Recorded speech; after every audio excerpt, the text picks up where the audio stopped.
everyone. Happy Tuesday.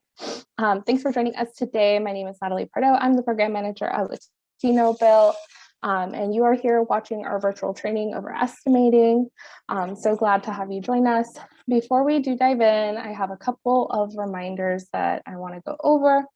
If you would like to receive credit for your CCB continuing education, please email me your name and company name, CCB number if you have it, to info@latinobuilt.org. If you already registered for this event through Eventbrite and you added all that information on the registration page, you're good to go. You don't have to send me an email, but in case you just joined us today, again, just a simple email, we can get you credit. You'll want to keep your microphone on mute and your cell phones too.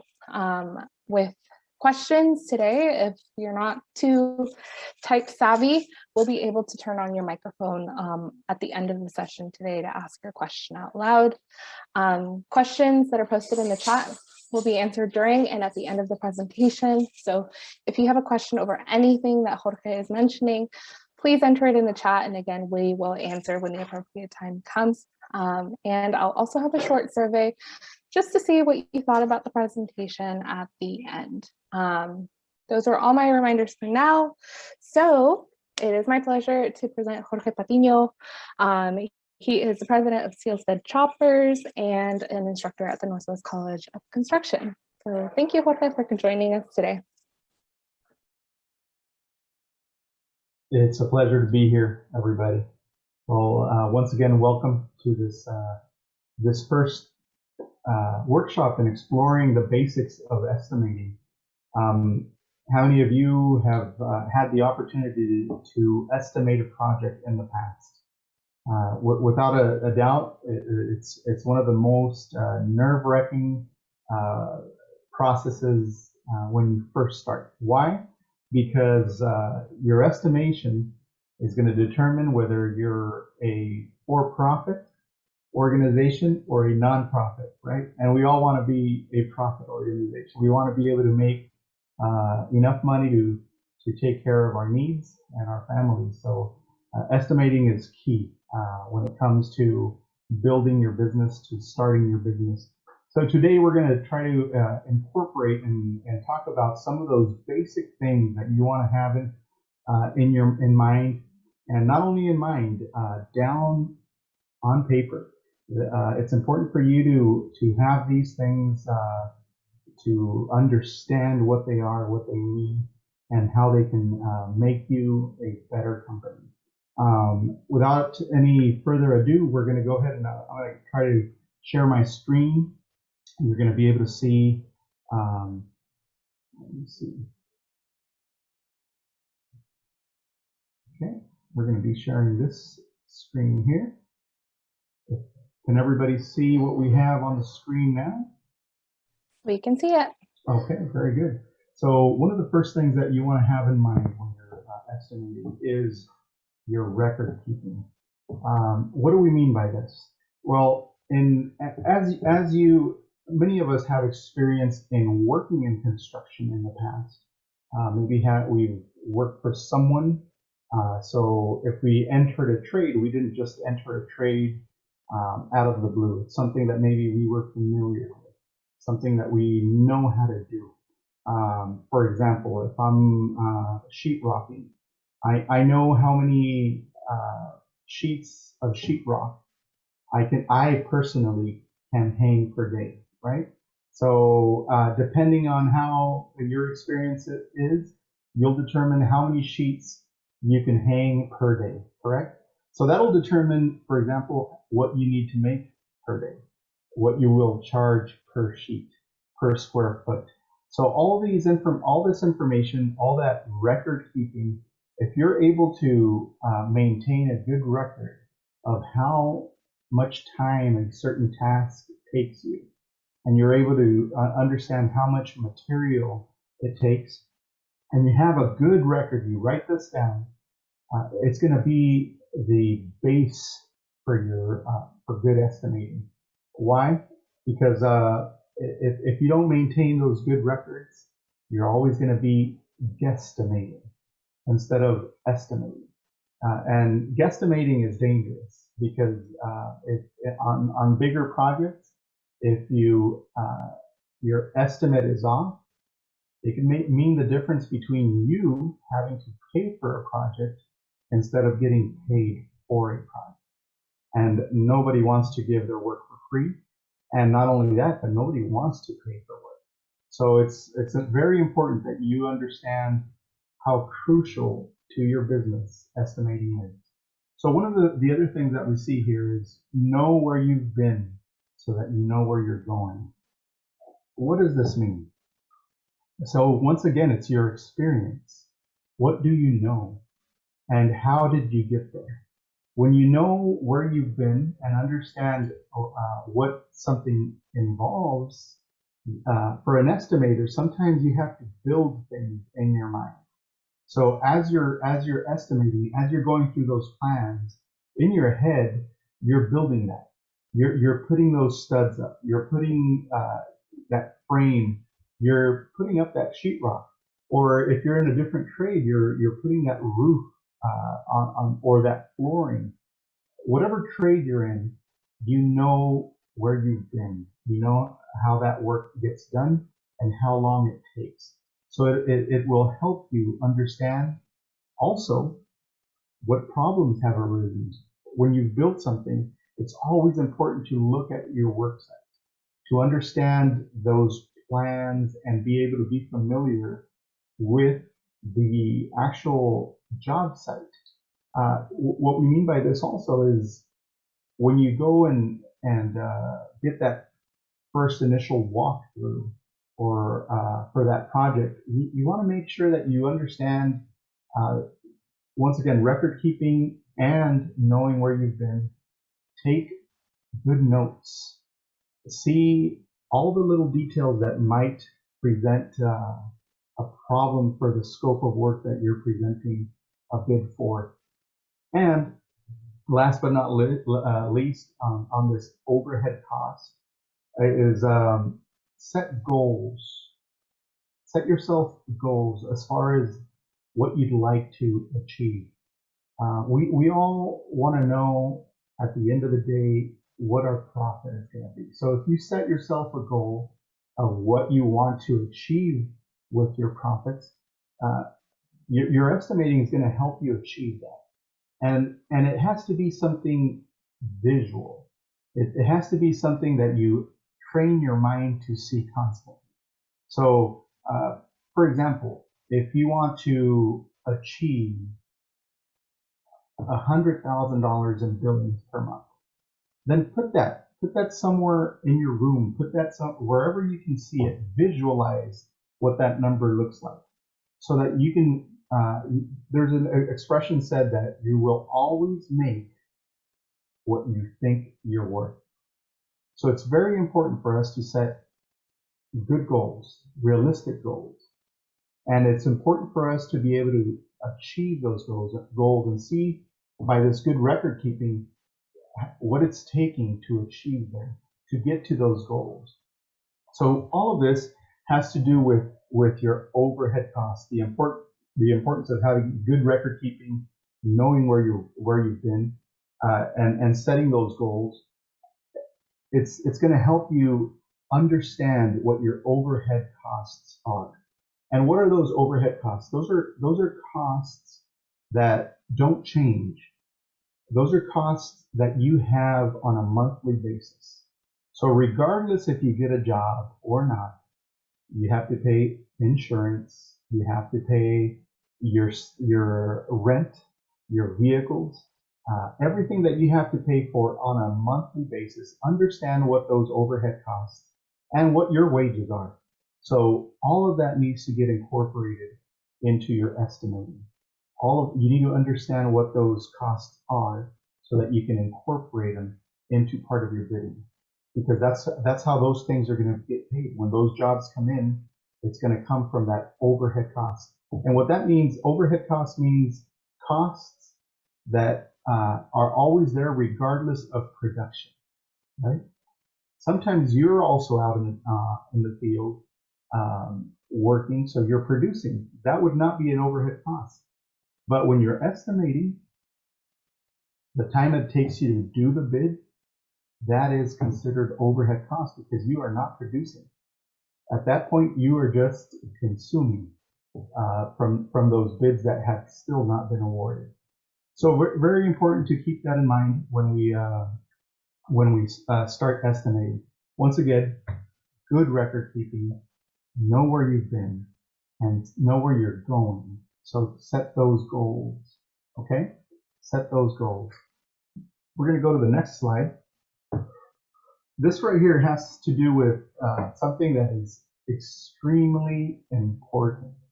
I cannot emphasize this enough. This has to do with plan interpretation.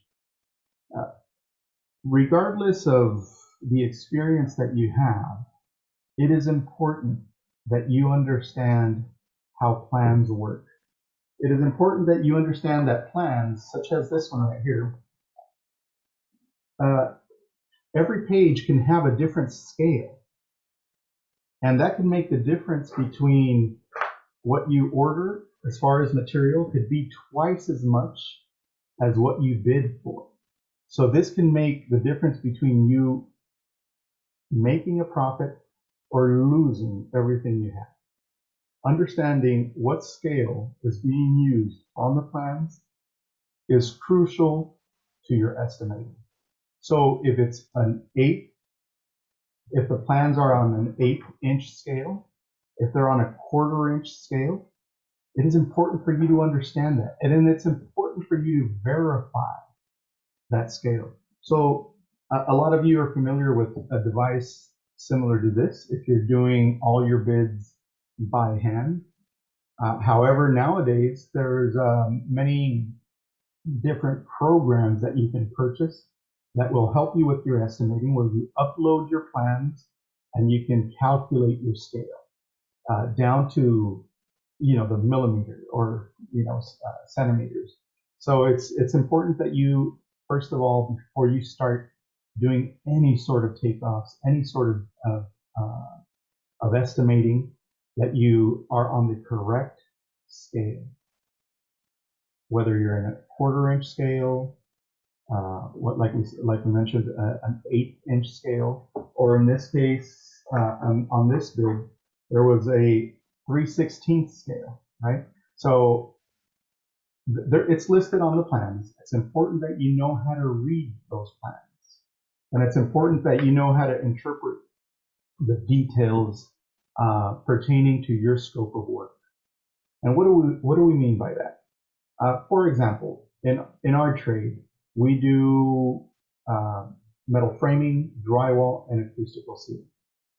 Metal framing and drywall, it is what it is, right? It's metal and drywall, sheetrock. But when it comes to acoustical ceilings, there's so many different kinds of sealing that can make the difference in price from being $1 a square foot up to $23 a square foot on certain types of ceilings. So the material can make you or break you.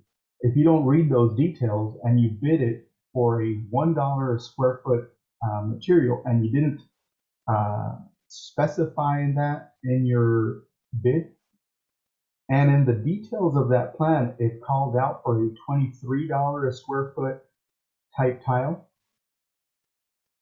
who do you think is going to absorb that cost? Yes, you, especially when it's under contract.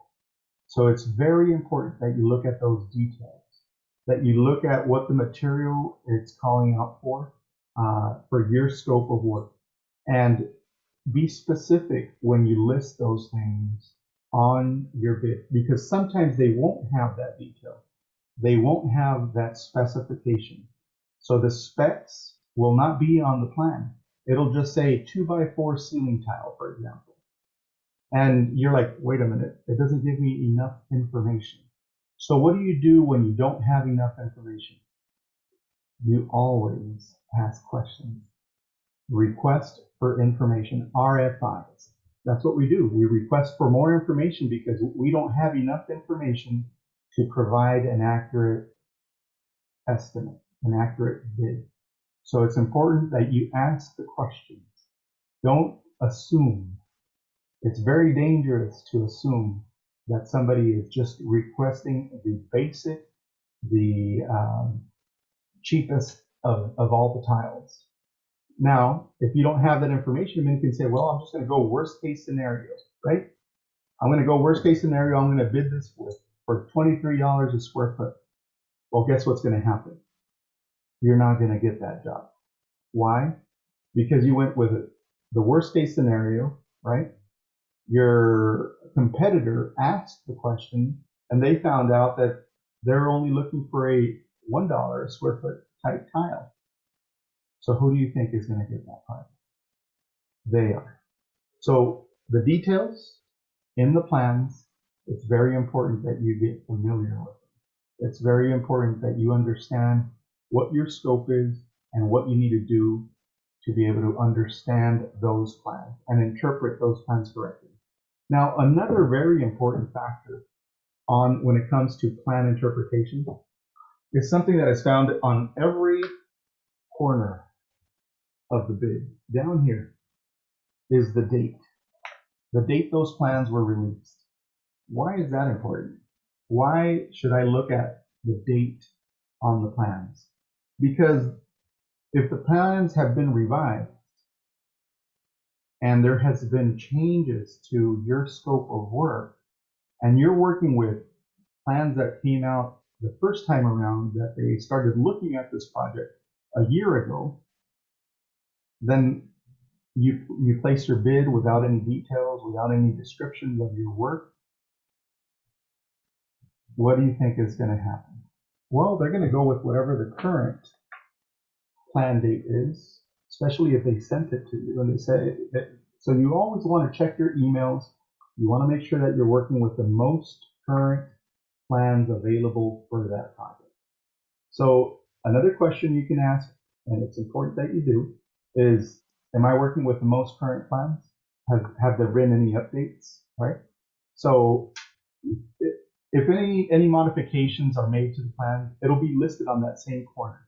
It'll be listed on that same corner, and you will be able to understand if that plan has been updated recently, and if you are working with the most current plans. Okay, we're going to move on to the next slide, and this has to do with material takeoffs and material takeoffs. It's another key to having a successful bid, a successful estimate. Why? Well, what happens if you order, let's say you bid for 200 sheets of, let's just say sheetrock, and you end up having to go upstairs, right? Load all these 200 sheets to the 5th floor. And you find out that you overshot. You got the job, right? So you charged for 200 sheets, but you only used 100 sheets. What happens then? You have 100 sheets left over. And you can say, well, perfect, I can use those for a different project, right? What's the problem? Well, you're going to have to pay to bring those sheets down 5 stories. You're going to have to pay for storage. You're going to have to lose time that you could have used working and bringing those sheets down. So there again, it may seem like takeoffs are not important, but they are. They're super important. Now, when you list your takeoffs, or when you have your materials, make sure you're specific and that you list them on your proposal. So, for example, like we were talking about a little bit ago, the materials that we will be providing. List the type of, for example, we mentioned ceiling tile, right? List the number, list the style. Make sure you're specific when you put those on the bid. That way they can't come back to you and say, hey, we wanted this style. And you can say, well, I'm glad you mentioned that, but this is what's on the plans, and this is what I listed on my estimate. So be specific. Make sure you list the materials that you're going to be using on your project. That way they don't come and ask you for something that's twice as expensive, or of much better quality than what they had originally asked for. So it's very important. One of the other things to have in mind when you start doing your material takeoffs, it is important that you calculate your waste. There's always waste. So if you don't always use full sheets of anything, or you're always going to have a little bit of leftover, and you need to understand what that percentage is for you and calculate that, incorporate that into your estimate, your waste, the things that you won't be able to recuperate. And last but not least, we mentioned cost of taking sheetrock up a flight of stairs, or having to have a boom lift take your materials to a certain level. It's important that you also incorporate the costs and the delivery of those materials. So understand what your costs are, know your suppliers, and know if there's any increases, especially now. For every industry in construction, materials are going up on a daily basis. There is nothing that you can say, oh, I can guarantee you this price on this material for 6 months. That's crazy. You can't do that anymore. You could have done that before, but not anymore. Materials are so up and down, and mostly up, that it's very important that you cover yourself when it comes to your estimates, and that you understand that those prices that you're giving have an expiration. So you want to make sure that you list that on your estimate. The prices are good until you get your next, sometimes you can guarantee it for 30 days. Sometimes you can guarantee it for a little bit longer if you have good contact with your providers. So be in contact with your providers, know what the price is, know how long that price is good for, so that you don't get hit with a price increase in the middle of your project. So that's one of the other things that we want to make sure that we are very clear on. Be specific, understand what your wastes are, and incorporate cost and delivery in your estimates. Once again, this has to do with labor and profit. This is our last one of our last slides on this short workshop. Very important to go over this information before we start getting into some of the questions that you may have. Once again, know your costs. Why is this important? Well, how do you figure what your costs are? We mentioned at the beginning of this presentation that you should have an idea of how long something takes, right? How long something's going to take you to build. And you should know exactly what you're paying your labor. So if you have 5 employees, you know what their wages are. You know how much you're paying in taxes. You know how much you're paying for workman's comp. You want to make sure that you incorporate all those costs, including safety. Safety should be a priority. A lot of people try to cut corners when it comes to safety, but when they cut corners, they end up paying more. Why? Because they lose. When somebody gets hurt, the whole project stops. And you have 5 guys out there trying to help this one person that got hurt. They call you from your office. You're losing time. So a lot of people don't incorporate safety costs into their estimates. You should know, and you should understand that safety training, safety protocol, a good working environment, and cleanliness all should be part of your cost. Why?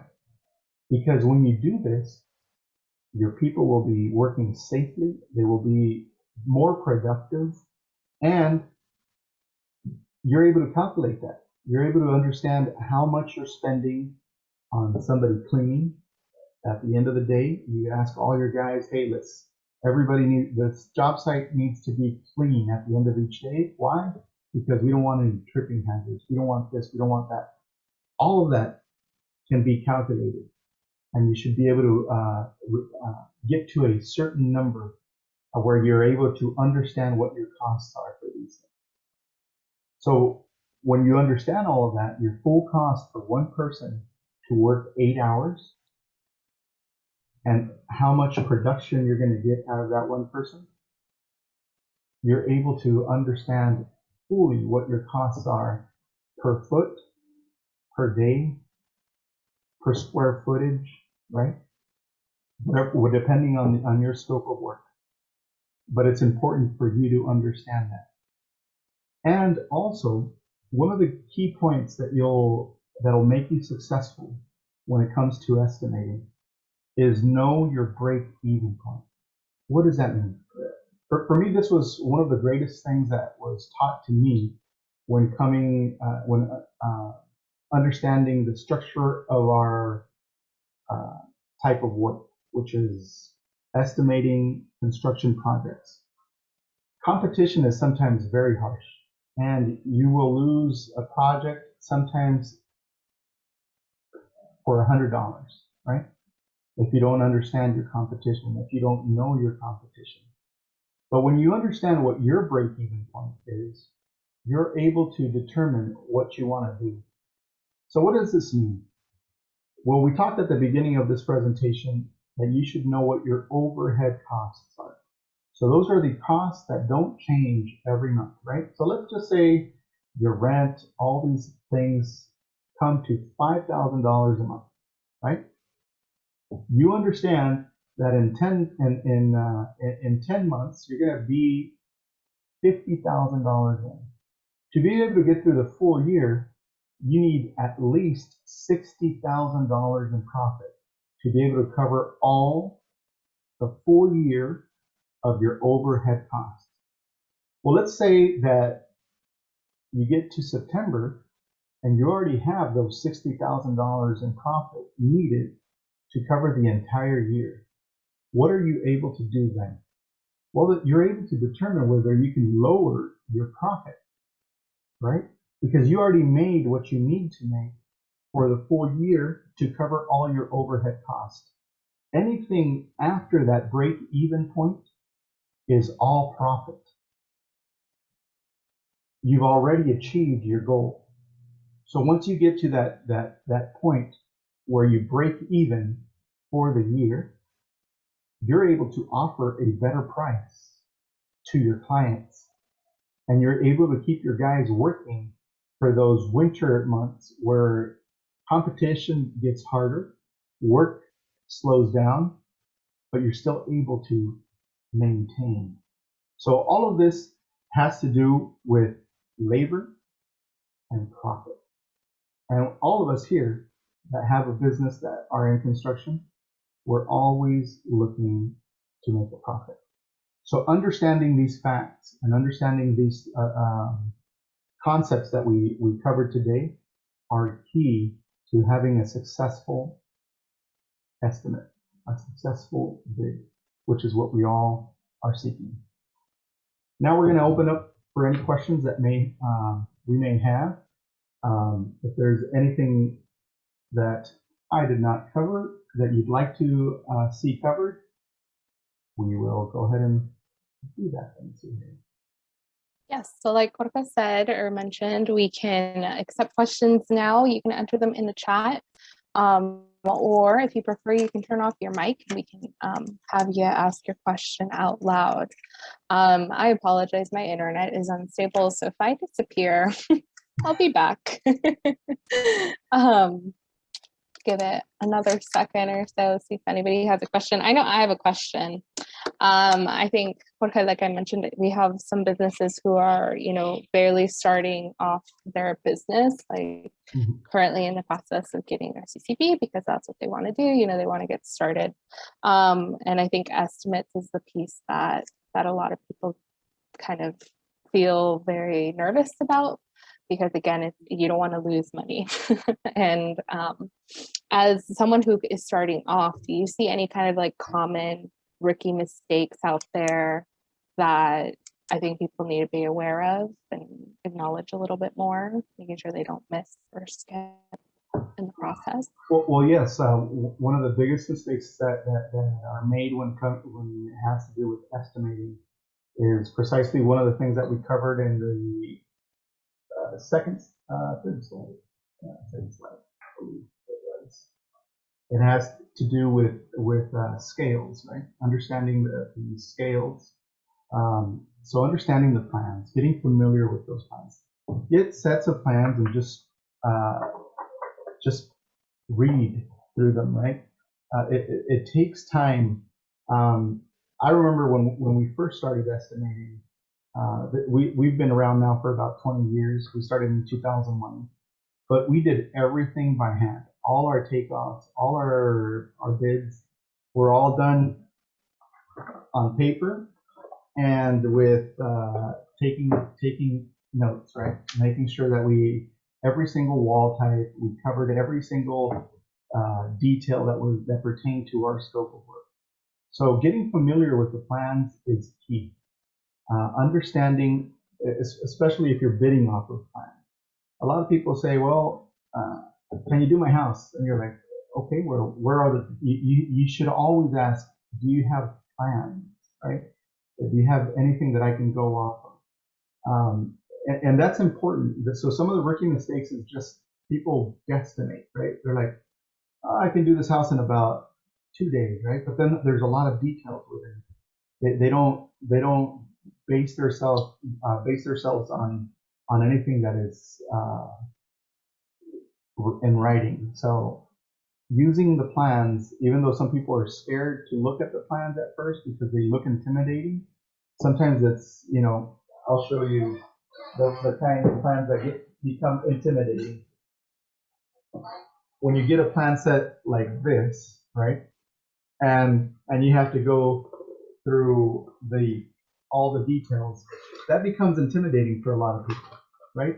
But the way to go about it is knowing your scope, what pertains to what you're going to be doing, and just go straight to those items.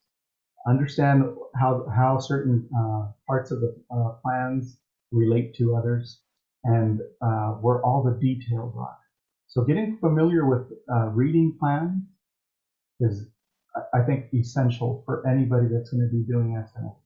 Understanding how a scale works, and nowadays it's so much easier to be able to use the software that is out there. If you're going to start your business, one of the best investments you can do is getting software where you can upload the plans and you can do your takeoffs. I can give a brief example of what we're using, if I may. I'm going to try to see if I can open up the programs that we use, and I'll see if I can share that with the class.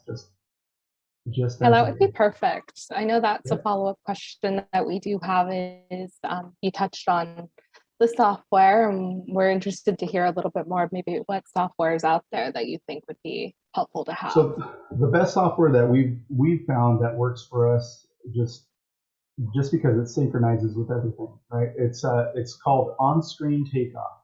I will share my screen again, and I will show you how this works. Okay, so here is a basic plan of what we're talking about. Okay, so can you guys see my screen?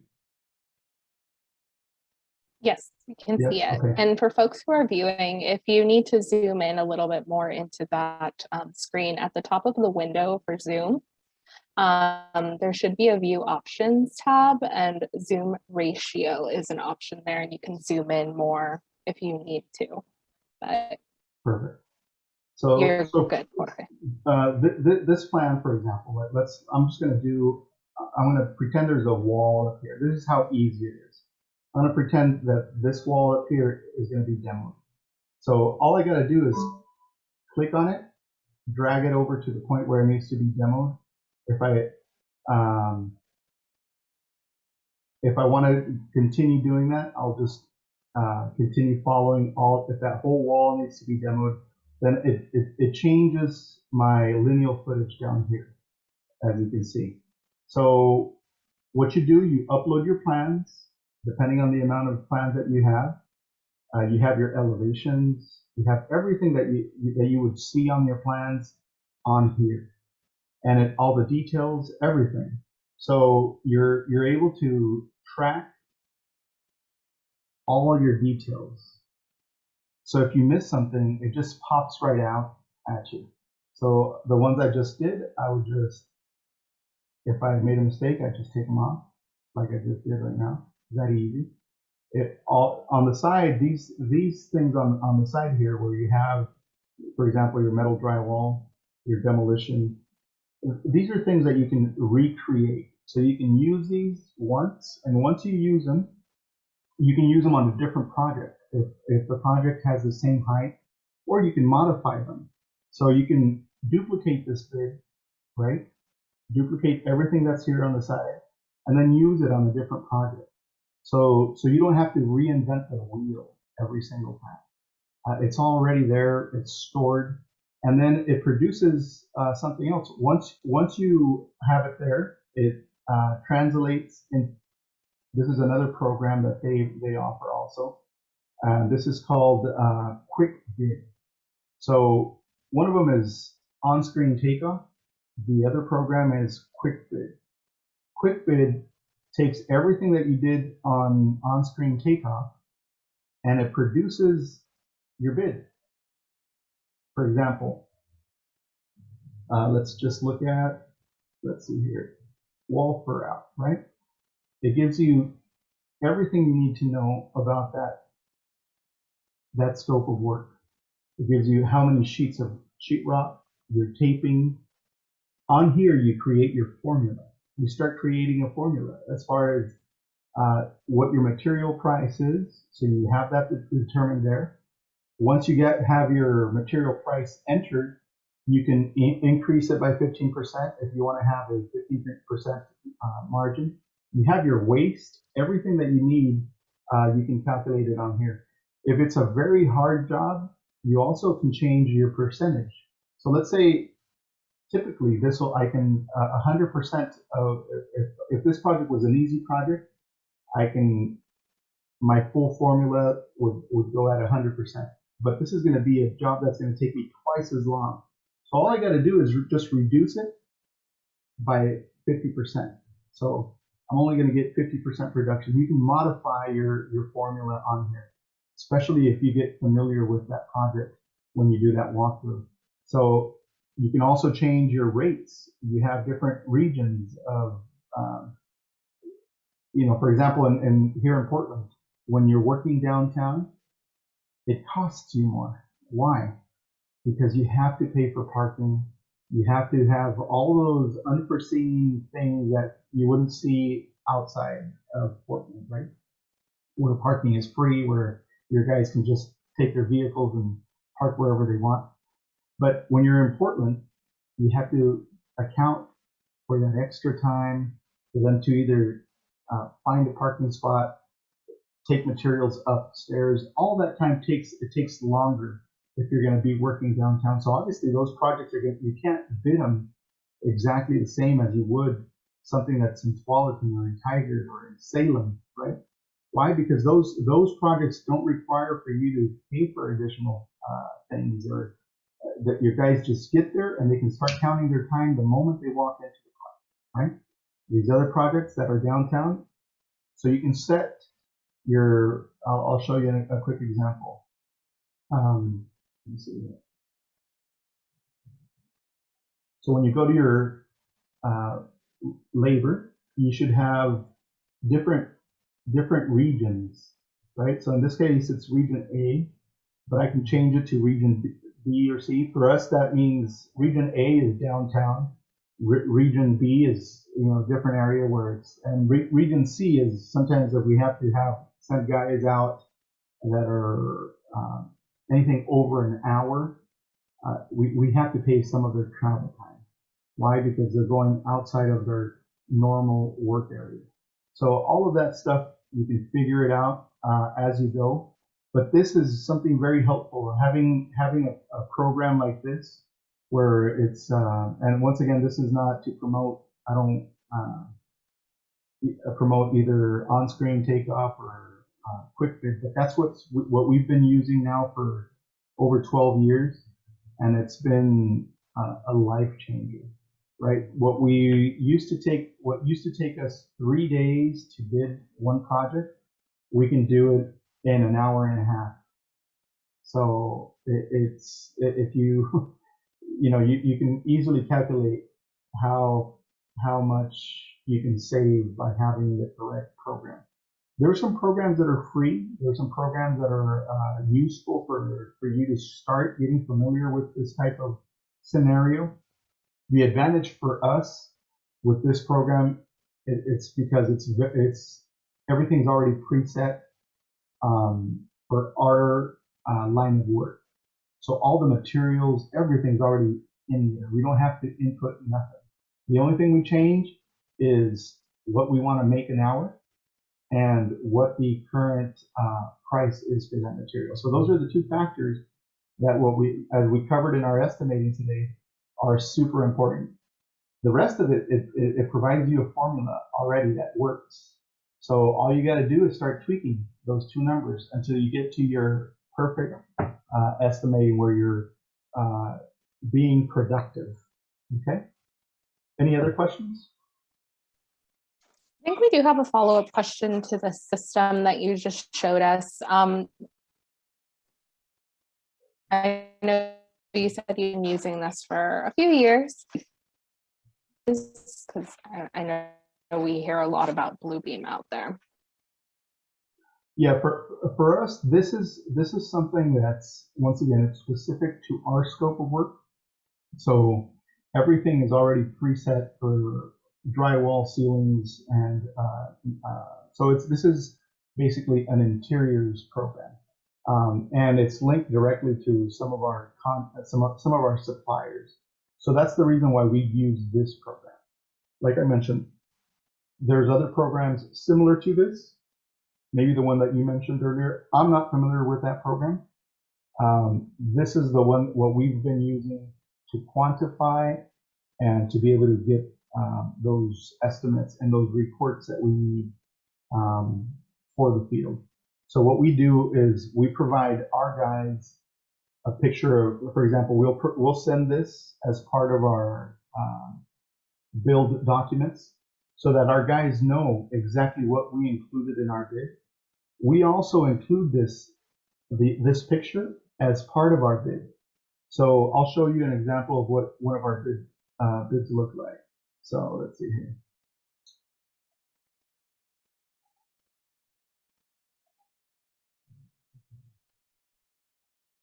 Let's see.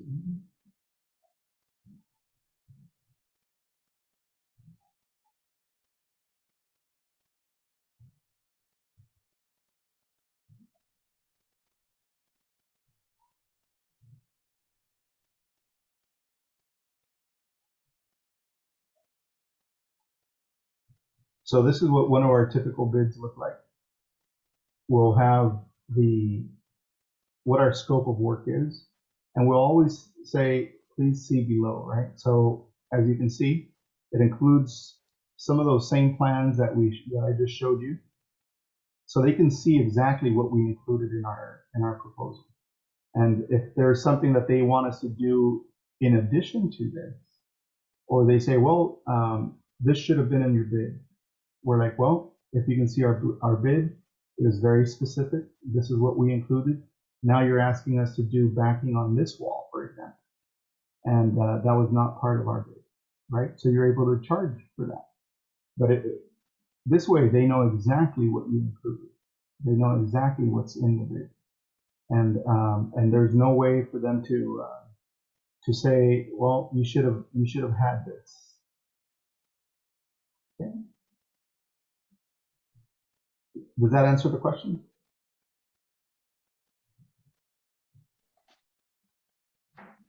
Apologize, everyone. I dropped it once more, so I didn't catch the answer to my last question. But we are back. I do have time for one more question if it's out there. Okay. Yeah, I know my biggest question was the technology question, so thank you for covering that. So yeah, as far as the technology, this is the program that we've been using, like I mentioned now. I'm not familiar, you mentioned Blue something, right? Bluebeam. Bluebeam. Mm-hmm. So Bluebeam may be more towards other trades and may be useful on different platforms. For what we do, which is interiors, this has been the most robust platform that we found. It is an expensive project or product, but it pays for itself within months. So especially when you're able to do so many more bids with one estimator instead of having 3 estimators, having to produce the same amount of work. So. And you're able to track them too, whether you got the job, and you're able to get reports to see what your results are. So let's say you bid 10 projects, and out of those 10 projects with this program, you got 8 of them, then you have that 80% acceptance, and you're able to track what your success rate is. So if you get 100%, then you should be worried a little bit, because that means your prices are maybe too low. You want to be able to not get every project, but get into a balance where you're making what you need to make, and at the same time, you're not the lowest, but you're not the highest either. Okay, so that'll help you be a successful estimator. Understanding your competition was one of those slides that we touched on. Okay. Well, great. I think that's all the questions. If anybody has any remaining questions after I close this session out, feel free to send them to info@latinobuilt.org. We can always get in touch with Jorge once more and make sure we can get his opinion on your question. So again, info@latinobuilt.org. That's our general email, and so you can just send them there. So with that, on behalf of Latino Built, Jorge, gracias for being here and telling us a little bit more about estimating and the tips and tricks for it and your personal experience. Greatly appreciate you taking time out of your evening to be here with us. All right, so I just have some closing announcements, upcoming events. We do have our quarterly membership meeting happening on July 14th. That will be a virtual meeting. On July 22nd, liens in construction. If you want to learn more about that, that's also another virtual training we'll be offering. And in June 31st, or sorry, that's July 31st, we'll be hosting our QuickBooks workshop. That will be all in Spanish. So that will be an in-person workshop on a Saturday. If you're interested, these events are available for you to register and sign up. And get in touch with us. So again, I've mentioned the email multiple times, info@latinobuilt.org. We do have our website, we do have a Facebook page and a Facebook group. So if you're not following us on that, please do so. We have our YouTube page. We also send out a newsletter every month with opportunities and other kind of events and happenings in the construction world. And so you can sign up for that on our website. And with that, it's still Prime Day, everyone. If you have an Amazon account, sign up for Amazon Smile and add the Latino Built Foundation as a recipient of the purchases that you're making. So even if it's not on Prime Day, just still do it. But with that, I just wanted to say thank you for joining us today and have a great Tuesday. Bye. All right, thank you.